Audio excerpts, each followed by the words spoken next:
Hey everybody, thank you so much for stopping back by the channel. If you're new, please consider subscribing and leave me a comment to let me know what you think about this topic. So today I want to talk about something that I call the storytelling antics of the governing body. Now, those of you who don't know, the governing body is the leadership of Jehovah's Witnesses. They do employ a writing committee to write their articles. However, because they approve of these things, I look at it as though it's coming directly from them, which is why I call it the storytelling antics of the governing body. They are very good at taking a few scriptures and making it into a whole article. The scripture that says not to go beyond what is written, they definitely do this all the time when it comes to the way that they write their articles. So I went on jw.org and typed in faith. And what came up was this, series of articles, brochures, books, watchtowers, whatever, about imitate their faith. Okay. And because I believe that a lot of the characters from the Old Testament is what they use, those characters that don't really have much spoken about them in the Bible that they could use as, to build this whole entire story around. That's why I chose to, look at this, because this is the Old Testament series every Wednesday, right? So they use a lot of Old Testament characters. I think I only seen the only character in the New Testament that was used was Peter, I'm pretty sure. So anyway, today's topic is about Sarah. The title of the article is "What a Beautiful Woman You Are." When they first start off on the article, they're getting you to get into the scene. They're talking about this description of how Sarah looks, which obviously, they're just guessing and speculating here. But they're also talking about where she lives, her home, her surroundings, because obviously, as you guys know, the story that starts off with Sarah has to do with her and Abraham being told to move away from their home. So they're trying to build this article up and describe the home and all of this stuff to make you get, a feeling about Sarah and her home and how she might have, what her memories that she built in this home were. It says things like, there was a lot of history in this house. She and her beloved husband, Abraham, had spent countless happy hours here, right? But Sarah's home was more to her than a mere place in which to keep her belongings. Here she and her husband had shared years of joys and disappointments. Here they had prayed countless times to their beloved God, Jehovah. Okay, so the thing is, you guys, we don't know how long they were living there. We know how long in general, according to what some of the stuff says, that he left at 75 or something like that, and but we don't know about all of these other things. We don't know how many memories they made in this house and whether or not this was more than just a home to her. We definitely don't know about the countless hours that they prayed to Jehovah. If you look at the scriptures surrounding this whole thing, what you see is that Terah, I think it's Terah, is the father that brings them over to this land of Haran. And he brings Abraham and Sarah and Lot, and they all settle in this place. And then the next scripture says that God appeared to Abraham and telling him to move away from his relatives. So it doesn't go into any detail about them even having a relationship with God, or talking to him or doing anything until after God appears to him. So where are they getting all this stuff that they were praying and having countless hours of praying and all of this stuff? They're just making this up. Okay. And the reason why they do stuff like this is because they are speaking to modern day witnesses who probably have established lives in certain places and have certain belongings and, pray to Jehovah, right? So they're trying to get you to relate to them so that you can feel like, you have a connection with their story. Because some of the things that they go on and say in the article might be something that at one point you might be faced with. The organization might bring up some things to you about simplifying your life, or you might have to, move away to where the need is great, or whatever the case may be.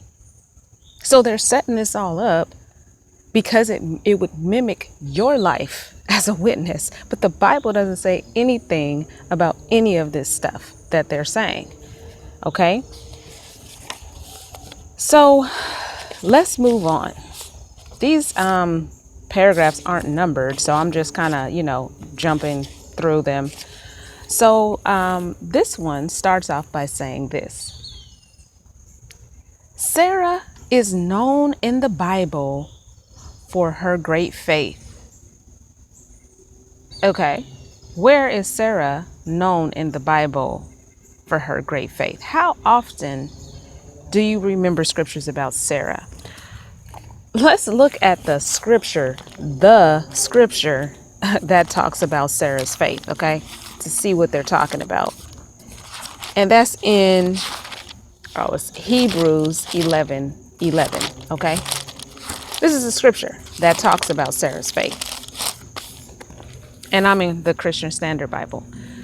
By faith, even Sarah herself, when she was unable to have children, received power to conceive offspring, even though she was past the age, since she considered that the one who had promised was faithful. Okay, so her faith consisted of her believing that God could cause her to conceive a child even in her old age. So she trusted that. It wouldn't have had anything to do with the faith, though, that would actually cause the conceiving to occur. Her and Abraham had to have sex in order to make this happen, right? So maybe she was, she didn't really know or believe that it could happen, but initially we know that because it says she laughed at the whole thing, but it's saying here that her trusting or believing that it could happen, I guess ultimately, is what her faith was all about. Okay, that doesn't show you anything about great faith. So what are they talking about when they say that she was known for her great faith?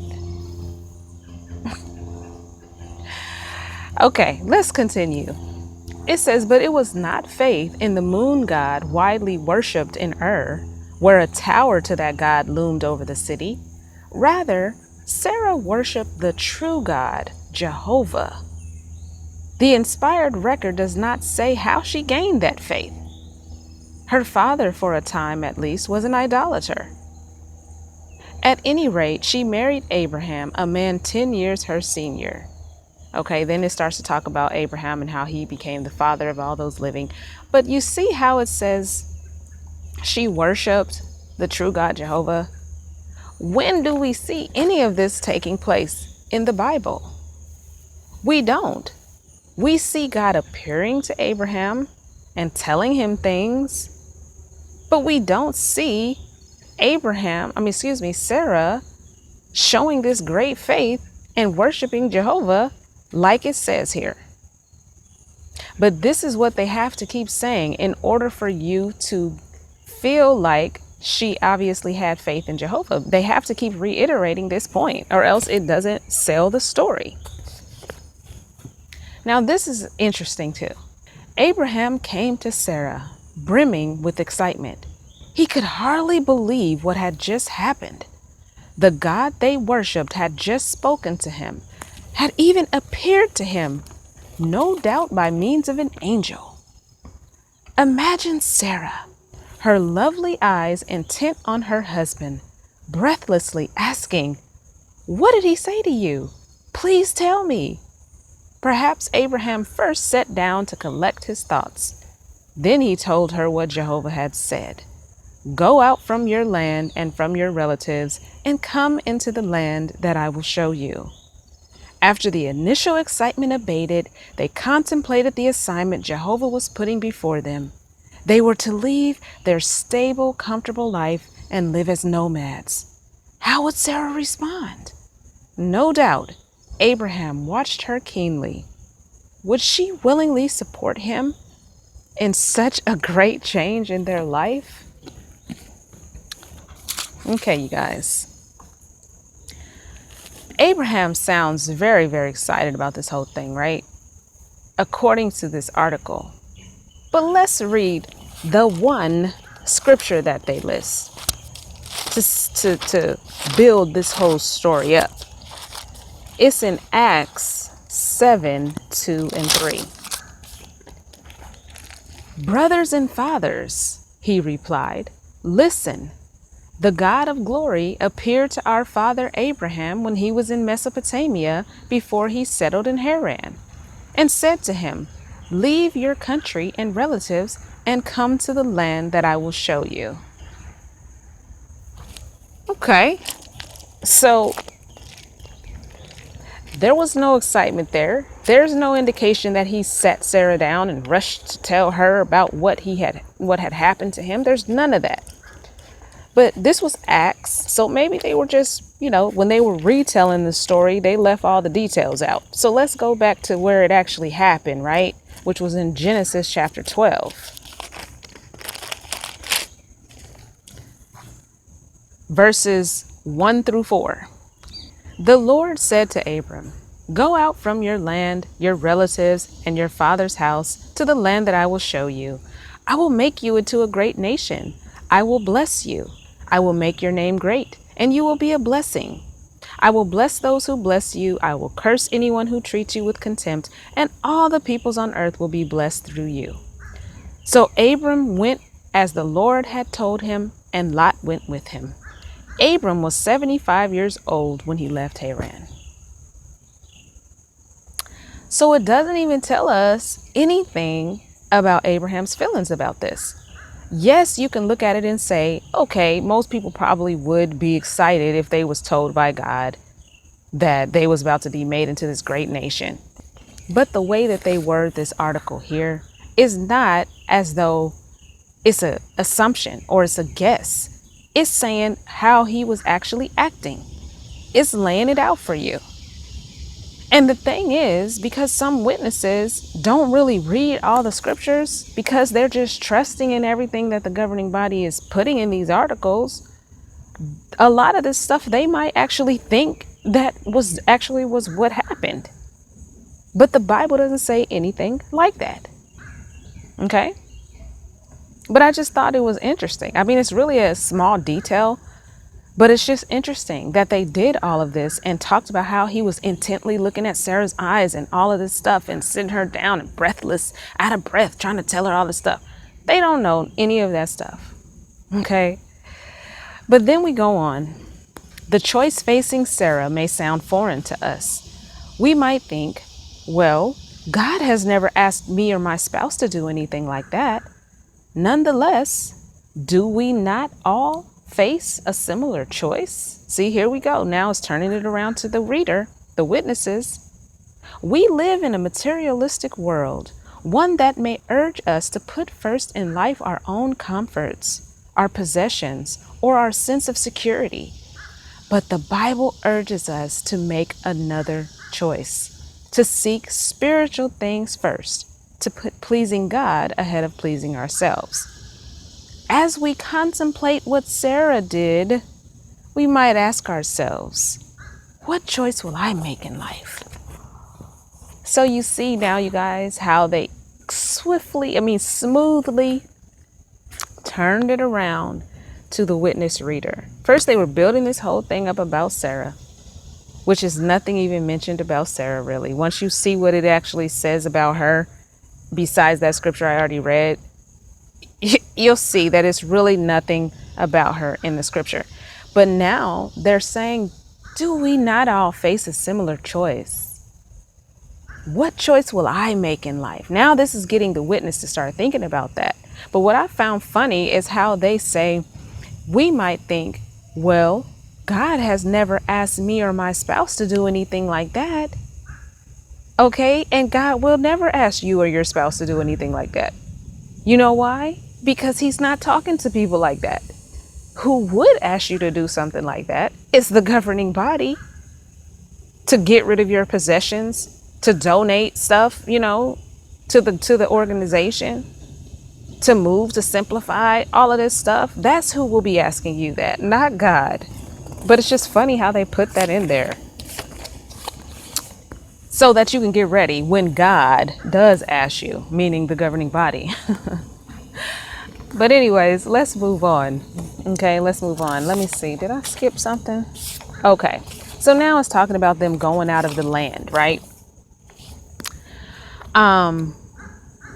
It says how at any rate they left Haran and pressed onward. Note though who was now with them. The account tells us that Abraham's family left with the wealth they had gained, as well as the people whom they had acquired. And then it talks about who these people were. They were probably servants. However, Abraham and Sarah doubtless shared their faith with those who were willing to listen.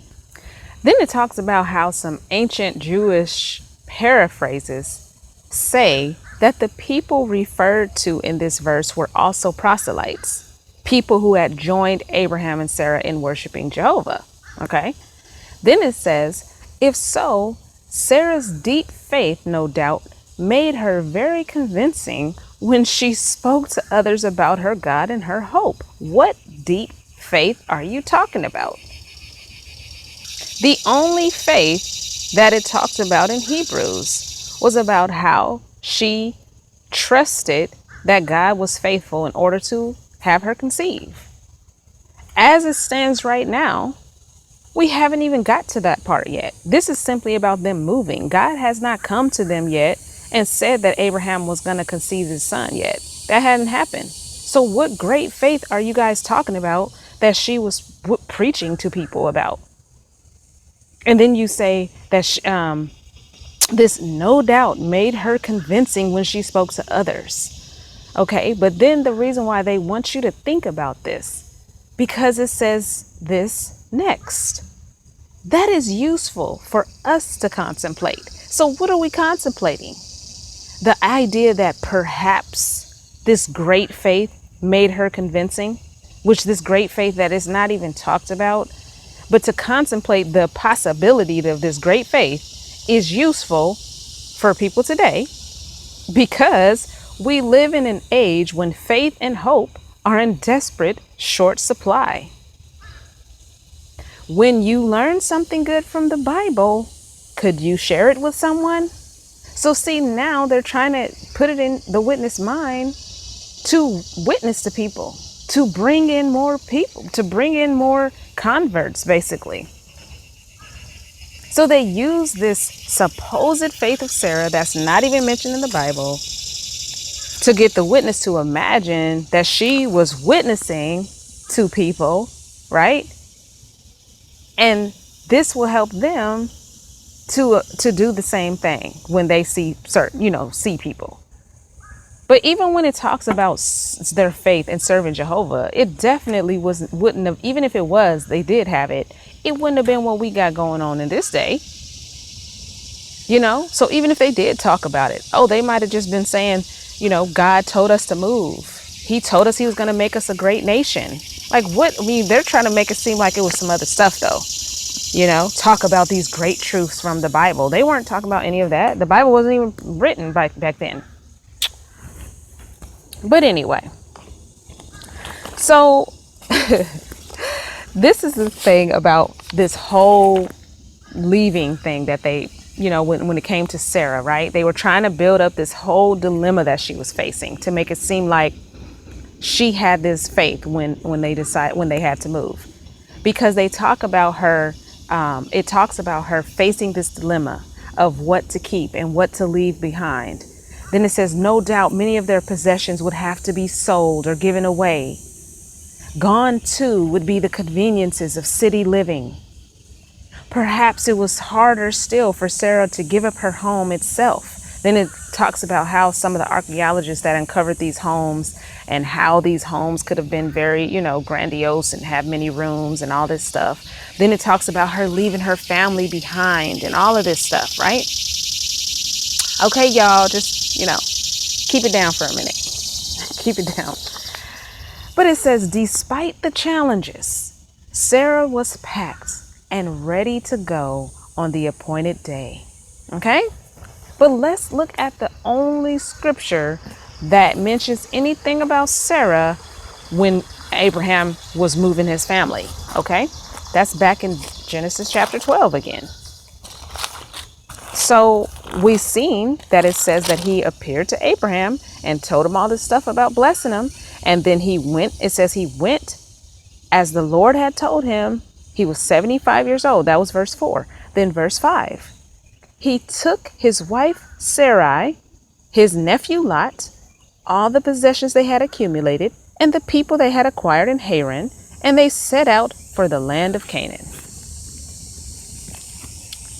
So where do we see all of these thoughts, all of these feelings, and these concerns from Sarah's perspective about what to leave behind, about being sad about having to sell things, simplifying her life, leaving her family? Where do we see anything about any of that?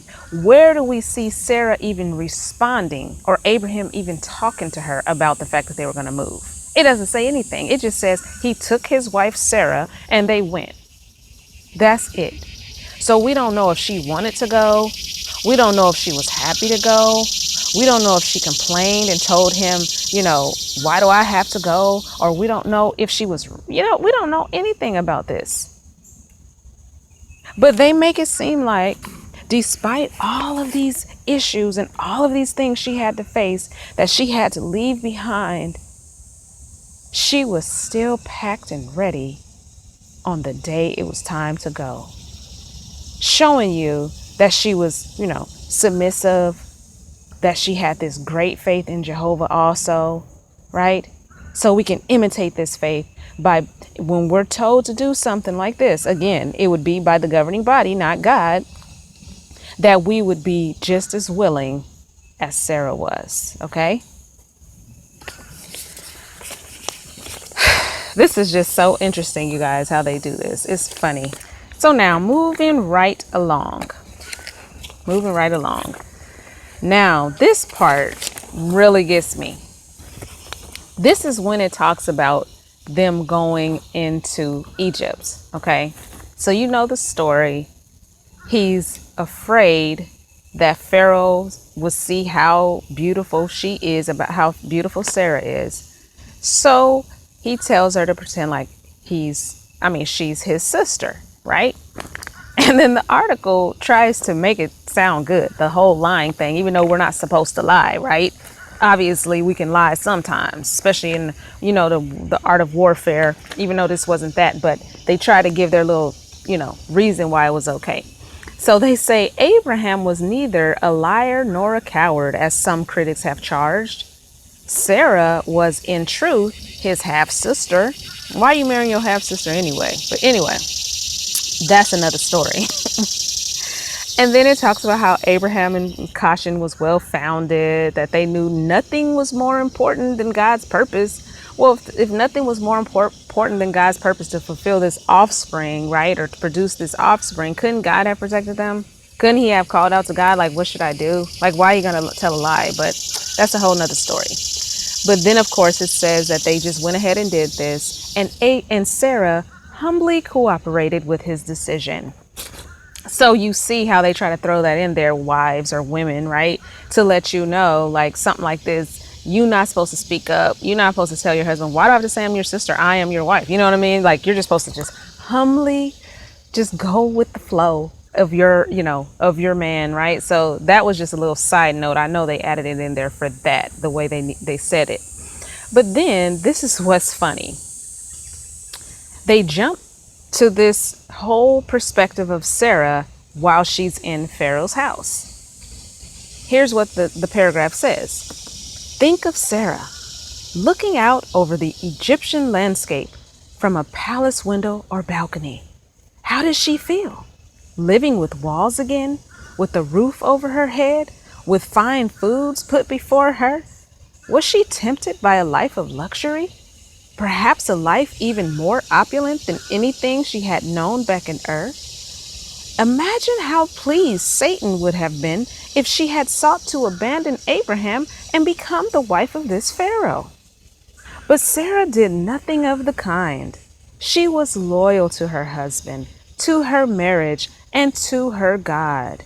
If only every married person in today's immoral world would show such loyalty. Can you imitate Sarah's loyalty in your dealings with your loved ones and friends? Okay, you guys, what are they talking about right here? What are they talking about? They're putting all of this, these things that Sarah would be thinking about, this life of luxury and this whole idea, trying to build up this whole idea for a witness to look at and imagine that she was, tempted by all of these things. But would she be loyal is the question, right? This life of luxury, all of it, having walls again, all of these different things that the scripture makes no mention of whatsoever. Okay. But the crazy part is this: when it says Sarah did nothing of the kind, she was loyal to her husband, to her marriage, and to her God. What exactly do you guys mean by that? Because according to the scripture, she became Pharaoh's wife for the time being. Okay. We don't know how long this lasted, but she became his wife. So what happens when you are somebody's wife, especially back in them days? They took a woman and they slept with her. That's the indication that she can become his wife, or at least part of it. And how do we know that? Well, the scripture that is mentioned after God sends the plague on Pharaoh's house and have Sarah brought back, or, the Pharaoh has Sarah brought back. Notice what it says in Genesis chapter 12 and verse 19. So of course, Pharaoh comes to him in verse 18. What have you done to me? Why didn't you tell me she was your wife? Okay. Verse 19. Why did you say she's my sister so that I took her as my wife? Okay. So when you guys say that she was loyal to her husband, what do you mean?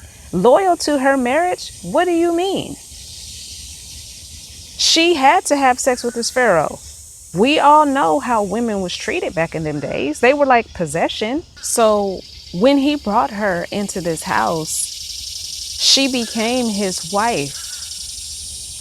So this whole part that they put in here about this loyalty, and then asking, can you imitate Sarah's loyalty in your dealings with your own loved ones and friends? What are you guys talking about? Because she didn't have a choice in that situation. And then this is what's funny too.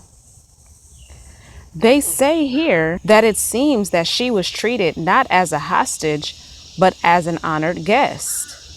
Okay, what makes you say that? Because in the scripture, it says that Pharaoh treated Abraham well because of her. In verse 16, he treated Abram well because of her. And Abram acquired flocks and herds, male and female donkeys, male and female slaves, and camels. He gave Abraham all type of stuff for his sister. So basically, it's saying that he was receiving all of these gifts while Pharaoh was sleeping with his wife. Right? That's basically what it's saying. So, how is this to be used as an example? But anyway, that's a whole nother story. Okay. But then the last paragraph, this is what it says. After he gets his, that God intervenes and gets him his wife back, it says, how delighted Abraham was to get his dear wife back. But how does she feel? I don't know. You know what I'm saying? How would a woman feel in a situation like this? A situation like that, if this was a real story. Remember that he had lovingly said to her, I know what a beautiful woman you are. Okay? But then it says this, but he appreciated another kind of beauty in Sarah far more. Hold on, it's too much sun right here, you guys. Okay, let me read that over. But he appreciated another kind of beauty in Sarah far more. A beauty that ran deeper than her mere appearance. Sarah had true inner beauty, the kind that Jehovah values. Okay, so first of all, how are you going to say that he appreciated another kind of beauty?